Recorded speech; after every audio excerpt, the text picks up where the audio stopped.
হৃদয়ের কেন্দুয়া পেইজে আপনাকে স্বাগতম। নেত্রকোনা জেলার কেন্দুয়া উপজেলার আশুজিয়া এলাকার এক বিলের দৃশ্য এটি। কলা পাতা ও সুপারি গাছের পাতা দিয়ে বিলে তৈরি করা হয়েছে ছোট্ট একটি ঝুপড়ি ঘর।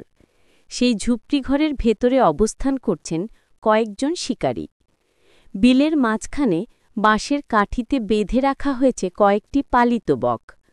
ঝুপড়ির ভেতরে থাকা শিকারীরা মাঝে মাঝে সেই কাঠি নাড়িয়ে দেন। এতে বাঁধা বকের উড়ন্ত ডানা দেখে খাবারের সন্ধানে আসা বন্য বকগুলো ছাউনির ওপরে এসে বসে। আর ঠিক সেই মুহূর্তে ঝুপড়ির ভেতরে থাকা শিকারীরা সুযোগ বুঝে খপ করে ধরে ফেলেন নিরীহ বকগুলোকে।